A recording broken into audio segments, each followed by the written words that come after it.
മറ്റു പല സംസ്ഥാനങ്ങളിലും ഈ കേരളത്തിലുള്ള അത്ര വിശ്വാസികൾക്കെതിരായിട്ടുള്ളൊരു സിസ്റ്റം അല്ല ഉള്ളത്. എല്ലാ മതങ്ങൾക്കും തുല്യാധികാരമുള്ള മതസ്വാതന്ത്ര്യം അനുവദിക്കുന്ന ഒരു രാജ്യം എന്ന നിലയ്ക്കും പ്രസക്തമാണ്. എത്രയോ വർഷങ്ങളായിട്ട് ഈ സർക്കാരുകൾ ഇടതുപക്ഷവും വലതുപക്ഷവും മാറി മാറി ഭരിച്ച് ഇതുപോലെ കുറേ കൊള്ളക്കാരന്മാർ ദേവസ്വം ബോർഡ് പ്രസിഡൻ്റായി എത്രയോ 1000 കോടി രൂപയുടെ സാധനങ്ങൾ അവിടെ നിന്ന് നഷ്ടമായിട്ടുണ്ടാകുമെന്ന് സ്വാഭാവികമായിട്ടും നമുക്ക് ബോധ്യമാവുകയാണ്. തീർച്ചയായിട്ടും ശബരിമലയിൽ നടന്നിരിക്കുന്നത് ഒരു സർക്കാർ സ്പോൺസേഡ് കൊള്ളയാണ്. അപ്പോൾ ഈ കൊള്ളയിൽ കമ്മ്യൂണിസ്റ്റുകാർക്ക് പങ്കുണ്ട്, കോൺഗ്രസ്സുകാർക്ക് പങ്കുണ്ട്, പിണറായി വിജയന് പങ്കുണ്ട്, സോണിയാഗാന്ധിക്ക് പങ്കുണ്ട്.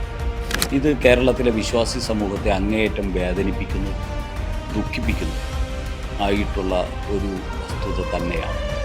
അവിടുത്തെ അനുഷ്ഠാനങ്ങളെ വെല്ലുവിളിക്കാനായി, അവിടുത്തെ കീഴ്വഴക്കങ്ങൾ ലംഘിക്കാനായി ഒരു ഭരണകൂടം തന്നെ കച്ചകെട്ടി ഇറങ്ങുകയും അതിന് ഭരണഘടനാ വിരുദ്ധവും ജനാധിപത്യ വിരുദ്ധവും അതോടൊപ്പം തന്നെ സാധാരണ നിലനിൽക്കുന്ന നിയമങ്ങൾക്ക് വിരുദ്ധവുമായിട്ടുള്ള നടപടിക്രമങ്ങൾ ഒരു ഈശ്വര വിശ്വാസികൾക്കെതിരായിട്ടുള്ള കമ്മ്യൂണിസ്റ്റ് ഭരണകൂടം അവരുടെ സർവ്വ അതിക്രമങ്ങളും കാണിക്കുന്ന സാഹചര്യമാണ് ഉണ്ടായത്. ആ സാഹചര്യത്തിന് ഈ കേരളം ശക്തമായിട്ട് പ്രതികരിച്ചു. കേരളത്തില് മറ്റുള്ള സംസ്ഥാനങ്ങൾക്കൊക്കെ വ്യത്യസ്തമായിട്ട് കേരളത്തിലെ ഹൈന്ദവ സമൂഹം വിശ്വാസ കാര്യത്തിൽ നേരിടുന്ന ഒരു ഇൻസെക്യൂരിറ്റി ഉണ്ട്, അല്ലെങ്കിൽ ഒരു അരക്ഷിത ബോധമുണ്ട്. എങ്ങനെയാണ് ഇത് ഇത്തരത്തിൽ ശബരിമല ഉൾപ്പെടെയുള്ള വിഷയങ്ങൾ ഇതിങ്ങനെ രൂപപ്പെട്ടു വന്നത്? അല്ല, ഈ കേരളത്തിലെ ഹിന്ദു ക്ഷേത്രങ്ങൾ, ആ ക്ഷേത്രങ്ങളുടെ ആചാരങ്ങൾ, അനുഷ്ഠാനങ്ങൾ, അതിൻ്റെ പരിപാലനം, അതിൽ നിന്നുള്ള വരുമാനം, ആ വരുമാനം എന്തിനു വിനിയോഗിക്കുന്നു, ഇത്തരത്തിലുള്ള വിഷയങ്ങൾ അത് ഒരു സമാനതകളില്ലാത്ത വിശ്വാസി സമൂഹത്തിൻ്റെ വിശ്വാസങ്ങൾക്കും അവൻ്റെ പ്രതീക്ഷകൾക്കും എതിരായിട്ടുള്ള ഒരു സംവിധാനമാണ് നിലനിൽക്കുന്നത്. ഇത് മറ്റു പല സംസ്ഥാനങ്ങളിലും ഈ കേരളത്തിലുള്ള അത്ര വിശ്വാസികൾക്കെതിരായിട്ടുള്ളൊരു സിസ്റ്റം അല്ല ഉള്ളത്. ഒന്ന്, ക്ഷേത്രങ്ങൾ ഭരിക്കുന്നത് സർക്കാർ പ്രതിനിധികളാണ്, രാഷ്ട്രീയക്കാരാണ്. രാഷ്ട്രീയക്കാരൊരു ജനാധിപത്യ വ്യവസ്ഥയിൽ, പ്രത്യേകിച്ചൊരു സെക്കുലർ സിസ്റ്റത്തിൽ, ഒരു രാഷ്ട്രീയക്കാരൻ എന്തിനാണ് ഒരു മതത്തിൻ്റെ സ്ഥാപനം ഭരിക്കുന്നത് എന്ന് യുക്തിസഹമായിട്ടുള്ള ചോദ്യം, അത് ഭരണഘടനാപരമായിട്ടും ജനാധിപത്യപരമായിട്ടും ഒരു റിപ്പബ്ലിക് എന്ന നിലയിലും എല്ലാ മതങ്ങൾക്കും തുല്യാധികാരമുള്ള മതസ്വാതന്ത്ര്യം അനുവദിക്കുന്ന ഒരു രാജ്യം എന്ന നിലയ്ക്കും പ്രസക്തമാണ്. പക്ഷേ കേരളത്തിൽ ഒരു ഈശ്വര വിശ്വാസി ആകണമെന്ന് പോലും നിർബന്ധമില്ല. ആർക്കും, ഏതൊരു വ്യക്തിക്കും ക്ഷേത്രം ഭരിക്കാം എന്നുള്ളൊരവസ്ഥ വന്നിരിക്കുന്നു. ആ ക്ഷേത്രത്തിലെ ആചാരങ്ങളും അനുഷ്ഠാനങ്ങളും പരമ്പരാഗത രീതിയിൽ നടത്താൻ നിഷ്കർഷിച്ചിട്ടുള്ള വ്യവസ്ഥകൾ മുഴുവൻ മാറ്റി ഓരോ രാഷ്ട്രീയക്കാരുടെ ഹിതത്തിനും അഹിതത്തിനും അനുസരിച്ച് മുന്നോട്ട് പോകുന്ന സാഹചര്യമുണ്ട്. ഇത് കേരളത്തിലെ വിശ്വാസി സമൂഹത്തെ അങ്ങേയറ്റം വേദനിപ്പിക്കുന്നതും ദുഃഖിപ്പിക്കുന്നതും ആയിട്ടുള്ള ഒരു വസ്തുത തന്നെയാണ്.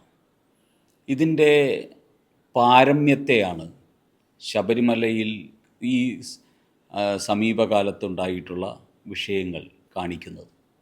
അതിലേറ്റവും പ്രധാനം 2018 കാലഘട്ടത്തിൽ, ആ കാലഘട്ടത്തിൽ ശബരിമലയിലെ ആചാരങ്ങൾ ധ്വംസിക്കാനായിട്ട് സർക്കാർ സംവിധാനത്തിൽ ചെയ്യുകയും ഉണ്ടായി എന്നത് അതിൻ്റെ നമ്മൾ കണ്ടതാണ്.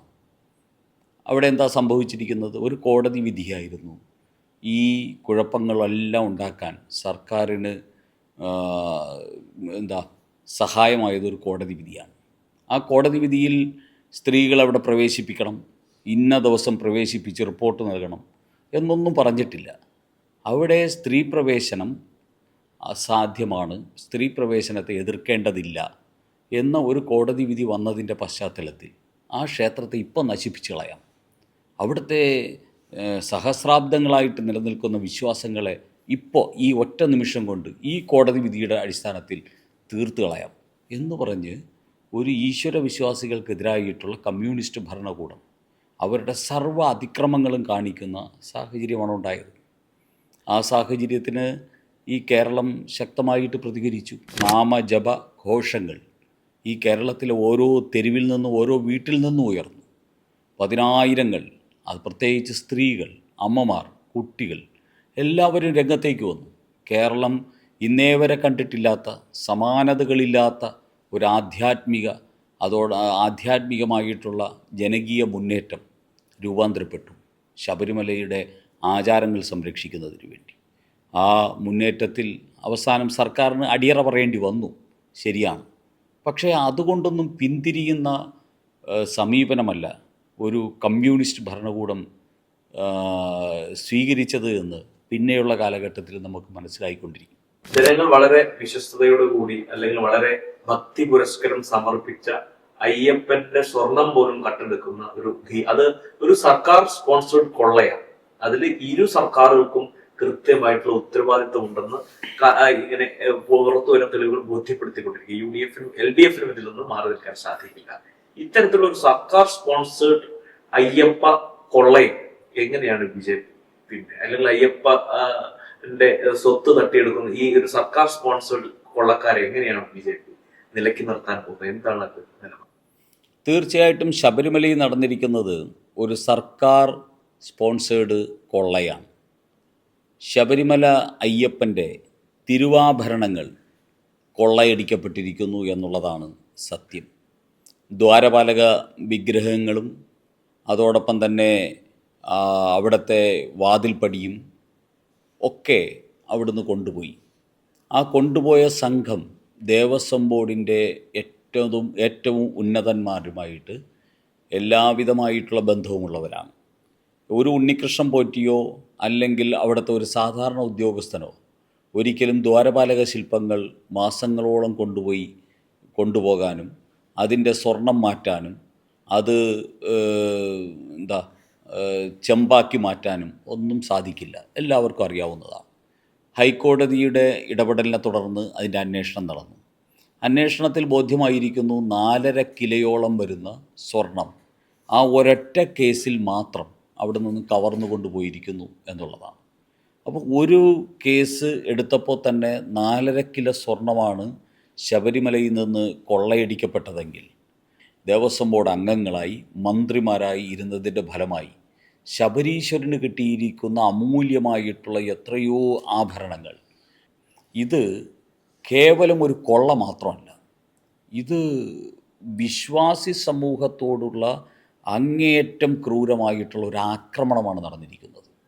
കാരണം എന്തെങ്കിലും ഒരു വിശ്വാസമുള്ളവൻ, ഒരു ഹിന്ദു വിശ്വാസി തന്നെ ആകണമെന്ന് നിർബന്ധമില്ല, അയ്യപ്പ വിശ്വാസി തന്നെ ആകണമെന്ന് നിർബന്ധമില്ല, ഒരു ക്രിസ്ത്യൻ മതവിശ്വാസിയാണെങ്കിലോ ഒരു മുസ്ലിം മതവിശ്വാസിയാണെങ്കിലോ ഏതെങ്കിലും ദൈവത്തിൽ വിശ്വസിക്കുന്ന ആർക്കും ഒരു ദൈവത്തിൻ്റെ അമൂല്യമായിട്ടുള്ള ഇത്തരത്തിലുള്ള തിരുവാഭരണങ്ങൾ ഉൾപ്പെടെയുള്ളത് കൊള്ളയടിക്കാനുള്ള മനസ്സുണ്ടാകില്ല. അത്രയ്ക്ക് നീചമായ മനസ്സിനുടമകളാണ് ഈ കേരളത്തിൽ അധികാരത്തിലിരിക്കുന്ന കോൺഗ്രസും കമ്മ്യൂണിസ്റ്റുമെന്ന് ഈ ശബരിമല കൊള്ളയിലൂടെ വ്യക്തമായിരിക്കുകയാണ്. ഇവിടെ നമ്മൾ കാണേണ്ടത്, ഈ കൊള്ളസംഘം ആദ്യം ഞങ്ങൾ വിചാരിച്ചു ഈ കൊള്ളസംഘത്തിൽ ഒരു ഉണ്ണികൃഷ്ണൻ പോറ്റിയേ ഉള്ളൂ എന്ന് വിചാരിച്ചു. കുറച്ച് കഴിഞ്ഞപ്പോഴാണ് അറിയുന്നത് ഉണ്ണികൃഷ്ണൻ പോറ്റി ദേവസ്വം ബോർഡ് പ്രസിഡൻറ്റുമാരുടെ സ്വന്തം ആളാണ്, ഉണ്ണികൃഷ്ണൻ പോറ്റി ദേവസ്വം മന്ത്രിമാരുടെ സ്വന്തം ആളാണ്, ഉണ്ണികൃഷ്ണൻ പോറ്റി സാക്ഷാൽ മുഖ്യമന്ത്രി പിണറായി വിജയൻ്റെ സ്വന്തം ആളാണ്. അവിടെ നിന്നും പോയി ഉണ്ണികൃഷ്ണൻ പോറ്റി അങ്ങ് ഡൽഹിയിലിരിക്കുന്ന കോൺഗ്രസ് പ്രസിഡൻറ്റിനെ 3 പ്രാവശ്യമാണ് നേരിട്ട് കണ്ടിരിക്കുന്നത്. 3 പ്രാവശ്യം അവരെ നേരിട്ട് കണ്ടിരിക്കുക. അവരെ ഒന്ന് കാണണമെങ്കിൽ അവർ Z+ കാറ്റഗറി സുരക്ഷാ സംവിധാനമുള്ള വനിതയാണ്. അവരെ ഒന്ന് നേരിട്ടൊരു സാധാരണ കോൺഗ്രസ്സുകാരന് കാണണമെങ്കിൽ പോലും എത്രയോ കാലം തപസ്സനുഷ്ഠിക്കണം. പക്ഷേ ഒരു ക്ഷേത്രക്കൊള്ളക്കാരൻ, ആ കൊള്ളക്കാരനായിട്ടുള്ള ഉണ്ണികൃഷ്ണൻ പോറ്റിക്ക് 3 പ്രാവശ്യം സ്വച്ഛന്തമായി കോൺഗ്രസിൻ്റെ പ്രസിഡൻറ്റ് സോണിയാഗാന്ധിയെ കാണാൻ സാധിച്ചു എന്ന് പറയുമ്പോഴും ആ സോണിയാഗാന്ധിയുടെ കുടുംബത്തിന് അങ്ങ് ഇറ്റലിയിൽ ഇത്തരത്തിലുള്ള അമൂല്യമായിട്ടുള്ള വിഗ്രഹങ്ങളും അതോടൊപ്പം തന്നെ ക്ഷേത്ര സ്വത്തുക്കളും ഇവിടുത്തെ പുരാവസ്തു സാധനങ്ങളും വിൽക്കുന്ന വലിയ ഒരു സ്ഥാപനമുണ്ട് എന്നുള്ള വസ്തുതയും അറിയുമ്പോൾ നമുക്കിതിൻ്റെ ഈ കൊള്ളയുടെ വ്യാപ്തി എത്രത്തോളം വലുതാണ് എന്ന് വ്യക്തമാവുകയാണ്. അപ്പോൾ ഇവർ രണ്ടുപേരും ചേർന്നുള്ള ഒരു സംയുക്ത കൊള്ളയാണ് ഇവിടെ നടന്നിരിക്കുന്നത്.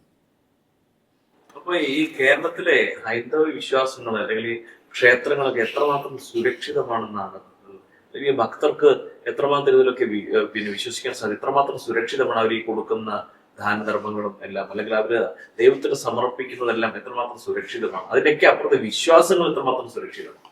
ഒട്ടും സുരക്ഷിതമല്ല. കേരളത്തിലെ ഹിന്ദു ഭക്തരുടെ വിശ്വാസം സുരക്ഷിതമല്ല, അവരുടെ ദൈവങ്ങൾ സുരക്ഷിതമല്ല, ദൈവങ്ങളുടെ വസ്തുവകകൾ സുരക്ഷിതമല്ല, ദൈവങ്ങളുടെ ഉരുപ്പടി സുരക്ഷിതമല്ല, ക്ഷേത്രങ്ങൾ സുരക്ഷിതമല്ല എന്ന് യാതൊരു മടിയുമില്ലാതെ പറയാൻ പറ്റുന്ന ഒരു ഭീകരമായിട്ടുള്ള സാഹചര്യമാണ് ഇന്ന് നിലവിലുള്ളത്.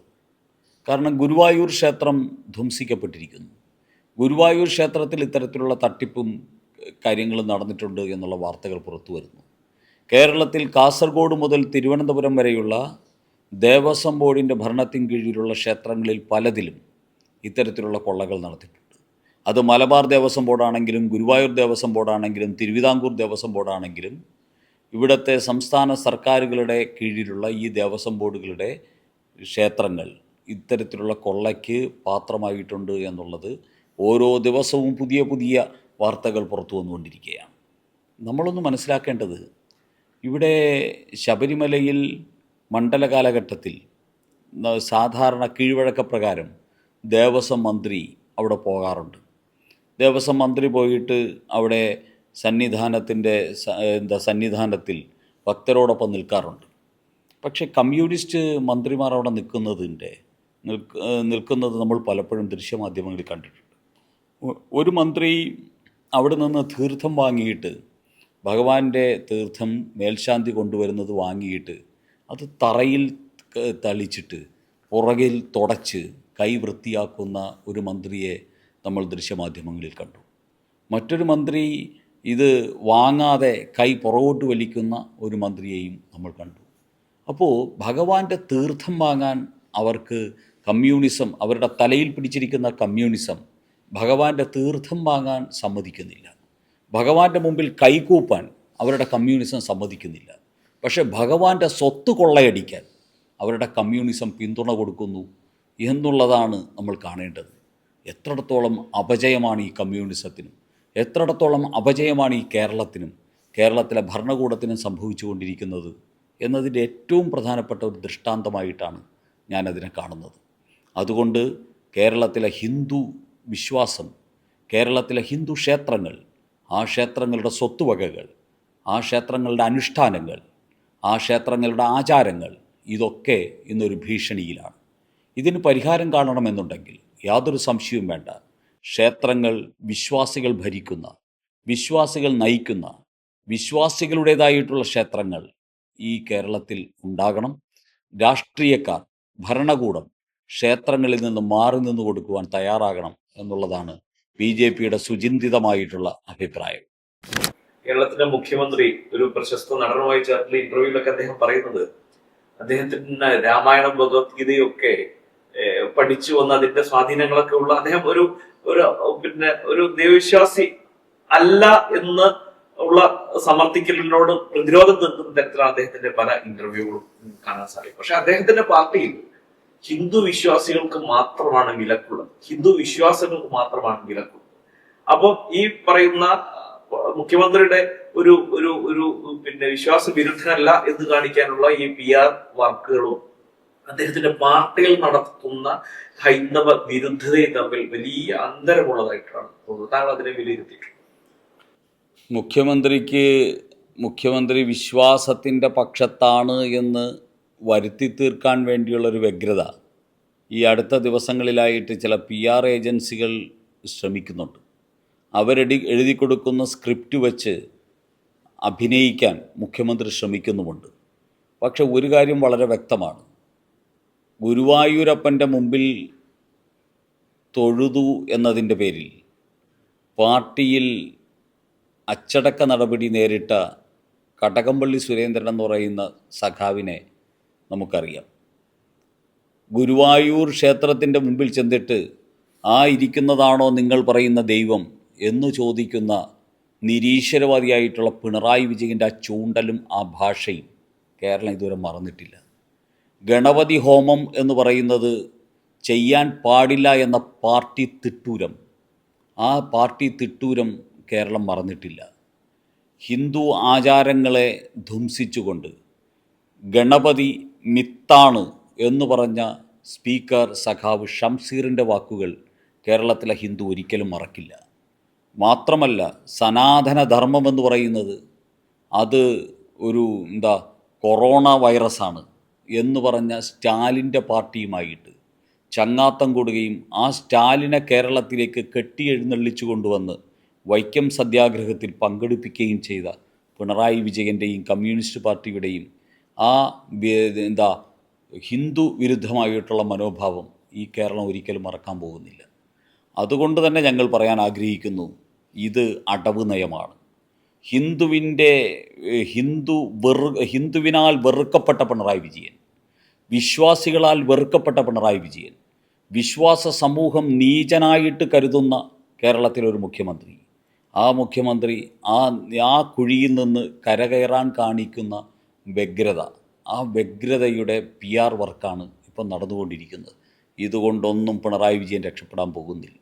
ശബരീശ്വരനെ തൊട്ട് കളിച്ച് ശബരീശ്വരൻ്റെ ആചാരങ്ങൾ നഷ്ടപ്പെടുത്തി നശിപ്പിച്ച് അവിടുത്തെ ക്ഷേത്രധ്വംസനം നടത്തി അങ്ങനെയുള്ള ആരും ഈ കേരളത്തിൽ രക്ഷപ്പെടാൻ പോകുന്നില്ല. അതിന് നേതൃത്വം നൽകിയ ഓരോരുത്തരും ജയിലഴികൾക്കുള്ളിലേക്ക് പോയി കഴിഞ്ഞു.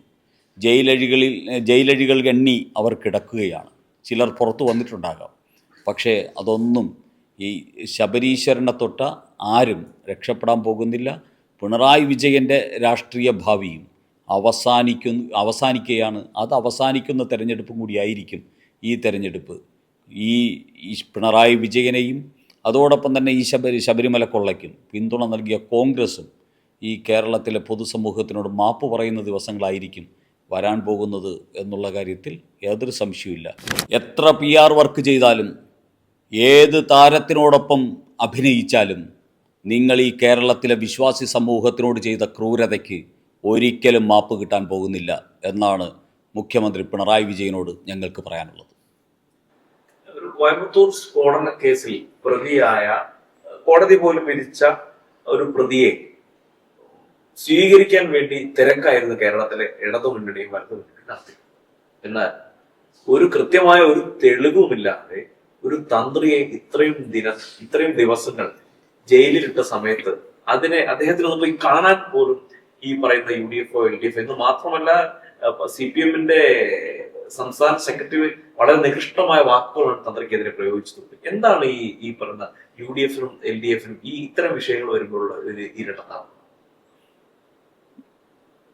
ഇതാണ് ഇടതുപക്ഷത്തിൻ്റെയും വലതുപക്ഷത്തിൻ്റെയും മതേതരത്വം, സെക്കുലറിസം. ഹിന്ദുവിനെ അവഹേളിക്കാൻ കിട്ടുന്ന അവസരങ്ങളിൽ അവഹേളിക്കുക, ഹിന്ദുവിനെ അധിക്ഷേപിക്കാൻ കിട്ടുന്ന സമയങ്ങളിൽ അധിക്ഷേപിക്കുക, ഹിന്ദു ആചാര്യന്മാരെ ജയിലിലടയ്ക്കാൻ കിട്ടുന്ന സമയത്ത് ജയിലിലടയ്ക്കുക, എന്നിട്ട് അതാണ് മതേതരത്വമെന്ന് കൊട്ടിഘോഷിക്കുക. അതേ സമയത്ത് ജയിലിൽ കിടക്കുന്ന ഭീകരവാദിയെ ജയിലിൽ നിന്ന് മോചിപ്പിക്കാനായിട്ട് ഒപ്പുശേഖരണം നടത്തുക. ഇവിടെ നിന്ന് 5000 കിലോമീറ്റർ അപ്പുറത്തുള്ള ഹമാസുകൾക്ക് ഇൻകുലാബ് വിളിക്കാൻ മടിയില്ലാത്തവരാണ് ഈ കമ്മ്യൂണിസ്റ്റ് കോൺഗ്രസ് സെക്കുലറിസ്റ്റുകൾ. ബംഗ്ലാദേശിൽ അവിടുത്തെ ന്യൂനപക്ഷങ്ങളെ, പ്രത്യേകിച്ച് ഹിന്ദുവിനെ, ക്രിസ്ത്യാനിയെ അവിടുത്തെ ജമായത്തി ഇസ്ലാമികൾ കൊന്നു തള്ളുമ്പോൾ അതിനെതിരെ പ്രതികരിക്കാനുള്ള ചങ്കൂറ്റം ഈ കേരളത്തിലെ കമ്മ്യൂണിസ്റ്റ് കോൺഗ്രസ് മതേതരക്കാർ ഇന്നേ വരെ കാണിച്ചിട്ടില്ല. മാത്രമല്ല, കാശ്മീരിൽ 50,000-ൽ പരം വരുന്ന ഹിന്ദു പണ്ഡിറ്റുകൾ ജീവനും കൊണ്ട് കിട്ടിയ വസ്ത്രങ്ങളുമായിട്ട് പലായനം ചെയ്യേണ്ടി വന്നു ആ മണ്ണിൽ നിന്ന്. ആ സമയത്ത് ഇവിടുത്തെ ഏതെങ്കിലും ഒരു മതേതരവാദി, കോൺഗ്രസ്സുകാരനോ കമ്മ്യൂണിസ്റ്റുകാരനോ, അവർക്ക് വേണ്ടി ഒരിറ്റു കണ്ണുനീർ, ഒരു പ്രതികരണം, ഒരു മെഴുകുതിരി കത്തിച്ചതായിട്ട് നമ്മൾ കണ്ടിട്ടില്ല. ഇതാണ് ക്രൂരത. ഇതിനെ മതേതരത്വം എന്നല്ല വിളിക്കേണ്ടത്, ഇതിനെയാണ് പച്ചയായ മതവർഗീയവാദികൾ എന്ന് ഈ കമ്മ്യൂണിസ്റ്റുകാരെയും കോൺഗ്രസ്സുകാരെയുമാണ് വിളിക്കേണ്ടത്. ഇത് തന്നെയാണ് ഈ കേരളത്തിലും നടന്നുകൊണ്ടിരിക്കുന്നത് എന്ന് ഓർമ്മിപ്പിക്കുക മാത്രമാണ് ഞാൻ ചെയ്യുന്നത്. കേരളത്തിൽ യഥാർത്ഥത്തിൽ CPM കോൺഗ്രസ് ഇരുകൂട്ടരും പ്രീണിപ്പിക്കാൻ ശ്രമിക്കുന്നത് മുസ്ലിം സമുദായത്തെയാണ്. ഇരുകൂട്ടരും ചേർത്ത് നിർത്താൻ ആഗ്രഹിക്കുന്നത് ജമാഅത്തെ ഇസ്ലാമിയെ, ഇരുകൂട്ടരും ചേർത്ത് നിർത്താൻ മത്സരിക്കുന്നത് PFI SDPI പോലുള്ള സംഘടനകളെയാണ്. എന്താവും ഇത്തരത്തിലുള്ള ഒരു ജിഹാദി പൊളിറ്റിക്സിന്റെ ഒരു ബേസ്? കേരളത്തിൽ കമ്മ്യൂണിസ്റ്റുകാരെയും കോൺഗ്രസ്സുകാരെയും ശബരിമല വിഷയവുമായി ബന്ധപ്പെട്ട് BJPയുടെ സംസ്ഥാന അധ്യക്ഷൻ വിളിച്ച പേര് കുർവാ സംഘമാണ്.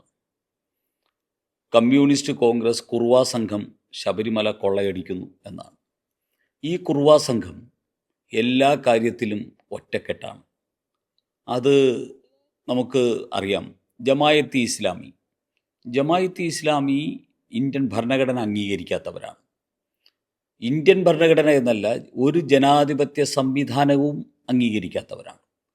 മതഭരണവും അതിനെ തുടർന്നുള്ള മതാചാരങ്ങളും പൊതുസമൂഹത്തിൻ്റെ ഭാഗമായിട്ട് നടപ്പാക്കണം എന്ന് നിഷ്കർഷിക്കുകയും അതിലങ്ങേയറ്റം വാശി പിടിക്കുകയും ചെയ്യുന്ന ഒരു സമ്പൂർണ്ണ മതമൗലികവാദ ഭീകര പ്രസ്ഥാനമാണ് ജമായത്തെ ഇസ്ലാമി. ഇന്ത്യയിലും ബംഗ്ലാദേശിലും സിറിയയിലും എവിടെയൊക്കെയുണ്ടോ അവിടെയൊക്കെ അവരുടെ നിലപാട് അത് തന്നെയാണ്. അങ്ങനെയുള്ള ജമായത്തെ ഇസ്ലാമിയുമായിട്ട് കഴിഞ്ഞ എത്രയോ ദശാബ്ദങ്ങൾ CPM ബാന്ധവത്തിലായിരുന്നു.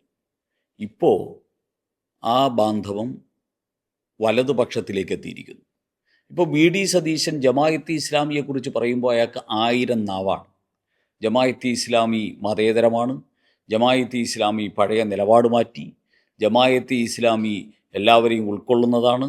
ജമായത്തെ ഇസ്ലാമിയുടെ അമീർ പറയാത്ത കാര്യം ജമായത്തെ ഇസ്ലാമിക്ക് വേണ്ടി VD സതീശൻ പറയുന്ന അവസ്ഥയിലേക്ക്, അമീറിനേക്കാൾ തരം താണ അവസ്ഥയിലേക്ക് VD സതീശൻ മാറി. അങ്ങനെയുള്ളൊരു പ്രവർത്തനമാണ് നടന്നുകൊണ്ടിരിക്കുന്നത്. ഇവിടെ എല്ലാ കാലത്തും ഇതിങ്ങനെ തന്നെയായിരുന്നു. നമുക്കറിയാം, അടൽ ബിഹാരി വാജ്പേയിയുടെ കാലഘട്ടത്തിൽ രാജ്യത്ത് രാഷ്ട്രപതി തെരഞ്ഞെടുപ്പ് നടന്നു. ആ രാഷ്ട്രപതി തെരഞ്ഞെടുപ്പിൽ BJP NDA മുന്നോട്ട് വെച്ച രാഷ്ട്രപതി സ്ഥാനാർത്ഥി ഡോക്ടർ APJ അബ്ദുൽ കലാമായിരുന്നു. ഡോക്ടർ APJ അബ്ദുൽ കലാമിന് വേണ്ടി BJPയുടെയും NDAയുടെയും നേതാക്കന്മാർ വോട്ട് പിടിക്കുന്ന സമയത്ത് ഇവിടുത്തെ കമ്മ്യൂണിസ്റ്റുകാരും കോൺഗ്രസ്സുകാരും എന്താ ചെയ്തത്? അവർ മറ്റൊരു അബ്ദുൾ നാസർ മദനിക്ക് വേണ്ടി, അയാളെ കോയമ്പത്തൂർ സ്ഫോടന കേസിൽ പ്രതിയായി 40-ലേറെ ആൾക്കാരെ അരിങ്കൊല ചെയ്ത ആ ഭീകരവാദത്തിൻ്റെ പ്രതിയായിട്ട് ജയിലിൽ കിടക്കുന്ന മദനിയെ ജയിലിൽ നിന്ന് മോചിപ്പിക്കണമെന്ന് പറഞ്ഞ് ഒപ്പ് ശേഖരിക്കുന്ന പണിയായിരുന്നു കമ്മ്യൂണിസ്റ്റുകാരും കോൺഗ്രസ്സുകാരും ചെയ്തത്. ആ സമയത്താണ് ഞങ്ങൾ മറ്റൊരു മുസ്ലിമായിട്ടുള്ള അബ്ദുൽ കലാമിനെ ഇന്ത്യയുടെ രാഷ്ട്രപതിയാക്കാൻ ശ്രമിച്ചത്. ഇതാണ് യഥാർത്ഥത്തിൽ BJPയും കമ്മ്യൂണിസ്റ്റും കോൺഗ്രസും തമ്മിലുള്ള വ്യത്യാസം. BJP മുസ്ലിം സമൂഹത്തിലെ ഏറ്റവും ആരാധ്യനായിട്ടുള്ള, ഏറ്റവും പ്രമുഖനായിട്ടുള്ള, ഏറ്റവും നല്ലൊരു ദേശാഭിമാനിയെ ഇന്ത്യയുടെ സർവാധികാരിയാക്കാൻ ശ്രമിക്കുമ്പോൾ, രാഷ്ട്രപതിയാക്കാൻ ശ്രമിക്കുമ്പോൾ, കമ്മ്യൂണിസ്റ്റുകാരും കോൺഗ്രസ്സുകാരും മുസ്ലിം സമൂഹത്തിലെ ഏറ്റവും നീചനും ഏറ്റവും ഭീകരനും രാജ്യദ്രോഹിയുമായിട്ടുള്ള ഒരാളിനെ ജയിലിൽ നിന്ന് മോചിപ്പിക്കാൻ ശ്രമിക്കുന്നു.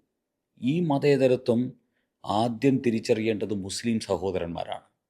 മുസ്ലിങ്ങളിലെ നന്മയെ ഉയർത്താനും നന്മയെ വളർത്താനും നന്മയെ അധികാരസ്ഥാനത്തിലെത്തിക്കാനും BJP ശ്രമിക്കുന്നു. മുസ്ലിം സമൂഹത്തിലെ തിന്മയെ, മുസ്ലിം സമൂഹത്തിലെ നീചത്വത്തെ, മുസ്ലിം സമൂഹത്തിലെ അധമവാസനകളെ ഉയർത്തിക്കാണിക്കാൻ, അതിനെ സംരക്ഷിക്കാൻ കമ്മ്യൂണിസ്റ്റുകാർ ശ്രമിക്കുന്നു. ഇതാണ് ഞങ്ങൾ തമ്മിലുള്ള മതേതരത്വത്തിൻ്റെ വ്യത്യാസം. പക്ഷേ ഇവിടുത്തെ കമ്മ്യൂണിസ്റ്റുകാരും കോൺഗ്രസ്സുകാരും ഇന്ന് കേരളത്തിൽ ചെയ്തുകൊണ്ടിരിക്കുന്നത് താത്കാലികമായിട്ട് അവർക്കെന്തെങ്കിലും ഗുണമുണ്ടാകുമോ എന്നറിയില്ല. പക്ഷേ കേരളത്തിൻ്റെ ഭാവിക്ക് അങ്ങേയറ്റം അപകടമാണ്. കാരണം ഇന്ന് കാശ്മീരിൽ നിന്ന് ഭീകരവാദികൾ പലായനം ചെയ്തു കഴിഞ്ഞിരിക്കുന്നു. രാജ്യം മുഴുവൻ തന്നെ ഭീകരമുക്തമായിക്കൊണ്ടിരിക്കുന്നു. രാജ്യത്ത് വർഗീയ കലാപങ്ങൾ നടക്കുന്നില്ല, രാജ്യത്ത് ബോംബ് ഭീഷണികൾ നടക്കുന്നില്ല, രാജ്യത്ത് വെടിയൊച്ചകൾ കേൾക്കുന്നില്ല. പഴയ ഇന്ത്യ അതായിരുന്നില്ല. പഴയ ഇന്ത്യ ലോകത്തിന് അഹിംസാത്മകമായിട്ട് സമരരംഗത്തേക്ക് വന്ന് അങ്ങനെ സ്വാതന്ത്ര്യം നേടിത്തന്ന ഈ രാജ്യത്ത് 10-65 വർഷക്കാലം ഹിംസ നടക്കാത്ത ഒറ്റ ദിവസം പോലും ഉണ്ടായിട്ടില്ല. എല്ലായിടത്തും കൊലപാതകങ്ങളും കലാപങ്ങളും വെടിയുണ്ടകളും ബോംബുകളുമാണ് വീണുകൊണ്ടിരുന്നത്. ആ ഇന്ത്യ ഇന്ന് മാറിക്കഴിഞ്ഞിരിക്കുന്നു. ഇന്ത്യ ഇന്ന് സമാധാനത്തിൻ്റെയും ശാന്തിയുടെയും ഇന്ത്യയാണ്. ഇന്ത്യ ഇന്ന് വികസനത്തിൻ്റെ ഇന്ത്യയാണ്. ഇന്ത്യ ഇന്ന് മുന്നേറ്റത്തിൻ്റെ പാതയിലാണ്. അങ്ങനെ മാറിയ ഇന്ത്യയിൽ ഇന്ന് വർഗീയ കോമരങ്ങളുടെ താണ്ഡവം കമ്മ്യൂണിസ്റ്റ് കോൺഗ്രസ് പിന്തുണയോടുകൂടി നടക്കുന്ന ഒരു സ്ഥാനമായിട്ട് നമ്മുടെ കേരളം മാറിക്കൊണ്ടിരിക്കുന്നു. ഈ ഭീകരവാദികൾ ബൗദ്ധിക രംഗത്ത് കടന്നിരിക്കുന്നു. മാധ്യമരംഗത്ത് ഭീകരവാദമുണ്ട്, എഴുത്തുകാരിൽ ഭീകരവാദികളുണ്ട്, സാഹിത്യകാരന്മാരിൽ ഭീകരവാദികളുണ്ട്, പത്രക്കാരിൽ ഭീകരവാദികളുണ്ട്. അതോടൊപ്പം തന്നെ തെരുവീഥികളിൽ ബോംബുമായിട്ടും മയക്കുമരുന്നുമായിട്ടും ഭീകരവാദികളുണ്ട്. പ്രേമത്തിൻ്റെ പേരിൽ, ലവിൻ്റെ പേരിൽ ജിഹാദികളുണ്ട്. അതോടൊപ്പം തന്നെ ഭൂമി ജിഹാദികളുണ്ട്, കച്ചവട ജിഹാദികളുണ്ട്. സർവ്വമേഖലയിലും ജിഹാദിസം, ഭീകരത കേരളത്തെ ഇങ്ങനെ കാർന്ന് തിന്നുകൊണ്ടിരിക്കുന്നു. കേരളത്തെ ഏത് സമയത്തും നശിപ്പിക്കാമെന്നുള്ള അവസ്ഥയിലേക്ക് പോകുന്നു. ഇവർക്ക് പാദസേവ ചെയ്യുന്ന അവസ്ഥയിലേക്ക് കേരളം ഭരിക്കുന്ന കമ്മ്യൂണിസ്റ്റ് പാർട്ടിയും കേരളത്തിൽ ഭരണം വേണം എന്ന് പറഞ്ഞ് ഈ ജമായത്തി ഇസ്ലാമിയെ പോലും കെട്ടിപ്പിടിക്കുന്ന കോൺഗ്രസ് പാർട്ടിയും അധപ്പതിച്ചിരിക്കുന്നു. അത് ഈ കേരളത്തിൻ്റെ ഭാവിക്കാണ് ദോഷം. കേരളത്തിൻ്റെ തലമുറകളെ നശിപ്പിക്കുന്നതാണ്. കേരളത്തിൻ്റെ സർവ്വ സ്വപ്നങ്ങളെയും തകർക്കാൻ പോകുന്നതാണ്. അതുകൊണ്ടാണ് BJP പറയുന്നത്, വികസിത കേരളത്തിന് സുരക്ഷിത കേരളം ആണ് ആദ്യം സൃഷ്ടിക്കേണ്ടത്. ഇവിടെ ഒരു സുരക്ഷിത കേരളം ഉണ്ടാകണം. ആ സുരക്ഷിത കേരളത്തിൽ മാത്രമേ വികസിത കേരളം സാക്ഷാത്കരിക്കാൻ സാധിക്കൂ. അതുകൊണ്ട് ഈ വർഗീയതയ്ക്കെതിരെ അതിശക്തമായിട്ട് പ്രതികരിക്കാൻ ഈ കേരളത്തിലെ പൊതുസമൂഹം തയ്യാറാകണം എന്നുള്ളതാണ് ഞങ്ങളുടെ അഭ്യർത്ഥന. മതരാഷ്ട്രവാദം സ്ഥാപിക്കാൻ ആഗ്രഹിച്ച അല്ലെങ്കിൽ അതിനെ ഉദ്ഘോഷിച്ച മൗദൂദിയുടെ പിന്മുറക്കാരാണ് യഥാർത്ഥ ജമാഅത്തെ ഇസ്ലാമി എന്ന് പറഞ്ഞ പാർട്ടി. ഇപ്പുറത്ത് നോക്കുമ്പോൾ കേരളത്തിന്റെ സാംസ്കാരിക അല്ലെങ്കിൽ ഈ പറയുന്ന സെക്യുലറിസത്തിനൊക്കെ ഒരുപാട് കോൺട്രിബ്യൂഷൻ ചെയ്ത മന്നത്ത് പത്മനാഭന്റെ പിന്മുറക്കാരാണ് NSS എന്ന് പറയുന്ന സംവിധാനം. എന്നാൽ NSS എന്ന് പറയുന്ന സംവിധാനത്തിന്റെ ആളുകൾ VD സതീശന് അനഭിഭതരാവുകയും മതരാഷ്ട്രവാദം സ്ഥാപിക്കണമെന്ന് ഘോഷിക്കുന്ന മൗദൂദിയുടെ പിന്മുറക്കാരായിട്ടുള്ള ജമാഅത്തെ ഇസ്ലാമി അദ്ദേഹത്തിന് പ്രിയപ്പെട്ടവരായി മാറുകയും ചെയ്യുന്ന വല്ലാത്ത ഒരു രാഷ്ട്രീയ പ്രക്രിയയിൽ കൂടിയാണ് കേരളം. അതൊരു അപകടകരമായ രാഷ്ട്രീയത്തിലേക്കല്ലേ ഈ കേരളത്തിലേക്ക്. നമുക്കറിയാം, ഈ കേരളത്തിൻ്റെ നവോത്ഥാന കേരളം, ആ കേരളം സൃഷ്ടിക്കപ്പെട്ടതിൽ മന്നത്താചാര്യനും ശ്രീനാരായണ ഗുരുദേവനും ചട്ടമ്പി സ്വാമികളും അയ്യങ്കാളിയും അയ്യാ ഗുരുദേവനും ഒക്കെ വഹിച്ച പങ്ക് വളരെ വലുതാണ്. അവരെ നമ്മൾ കാണുന്നത് ഏതെങ്കിലും ജാതിയുടെയോ അല്ലെങ്കിൽ വർഗത്തിൻ്റെയോ പേരിലല്ല. ഈ കേരളം നമുക്ക് സൃഷ്ടിച്ചു തന്ന അതിൻ്റെ നവോത്ഥാന നായകരായിട്ടാണ് ആ മഹാവ്യക്തിത്വങ്ങളെ നമ്മൾ കാണുന്നത്. കേരളം പൊതുവെ അവരെ ആരാധിക്കുന്നത്. പക്ഷേ ഇന്ന് ശ്രീനാരായണ ഗുരുദേവൻ്റെ പാതയിലൂടെ പോകണം എന്നാഗ്രഹിക്കുന്ന ശ്രീനാരായണീയരെ അധിക്ഷേപിക്കാനും അവഹേളിക്കാനും അപമാനിക്കാനും SNDPയെ അങ്ങേയറ്റം നികൃഷ്ടമായിട്ട് ചിത്രീകരിക്കാനും ചില മതേതരക്കാർ ശ്രമിക്കുന്നു. അതുപോലെ തന്നെ NSSനെയും മന്നത്താചാര്യനെയും ചട്ടമ്പി സ്വാമികളെയും ഇതുപോലെ വർഗീയവാദികളായിട്ടും പിന്തിരിപ്പൻ ജാതി കോമരങ്ങളായിട്ടും ചിത്രീകരിക്കുന്ന മനോഭാവവും ഇവിടുത്തെ കോൺഗ്രസ്സുകാർ, പ്രത്യേകിച്ച് VD സതീശൻ, അതോടൊപ്പം തന്നെ കമ്മ്യൂണിസ്റ്റുകാർ കാലങ്ങളായിട്ട് ചെയ്തുകൊണ്ടിരിക്കുകയാണ്. അതേ സമയത്താണ് ഇവർ ജമായത്തി ഇസ്ലാമിയുമായിട്ട് ബാന്ധവമുണ്ടാക്കുന്നത്. ജമായത്തി ഇസ്ലാമിയുടെ ജാതി താല്പര്യം, മൗദൂദിയുടെ ആ ആദർശത്തിന്, മൗദൂദിയുടെ ആ സർവ്വതും നശിപ്പിക്കുന്ന മതവെറിയൻ സമീപനത്തിന് പിന്തുണയുമായിട്ട് ഇവർ അവരോടൊപ്പം പോകുന്നത്. ഇത് കേരളം തിരിച്ചറിയേണ്ടതാണ്. കേരളം ഇത് തിരിച്ചറിഞ്ഞേ പറ്റൂ.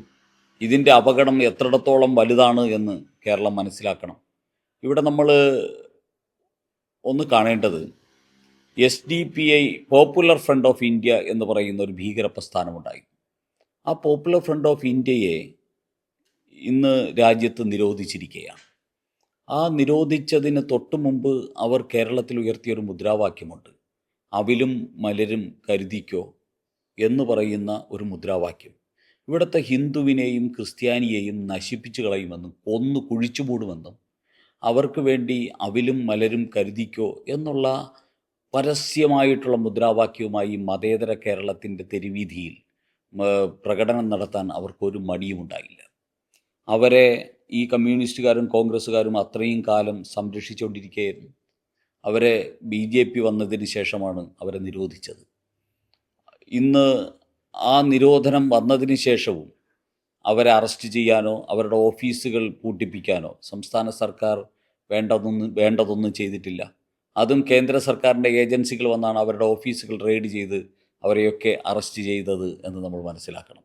അപ്പോൾ ഭീകരവാദികളെ എല്ലാ അർത്ഥത്തിലും ആദർശപരമായും അതോടൊപ്പം തന്നെ ഭീകരവാദികളെ സുരക്ഷിതമാക്കി വയ്ക്കാനും പറ്റുന്ന ഒരു കേന്ദ്രമായിട്ട് കേരളം മാറിക്കഴിഞ്ഞിരിക്കുന്നു.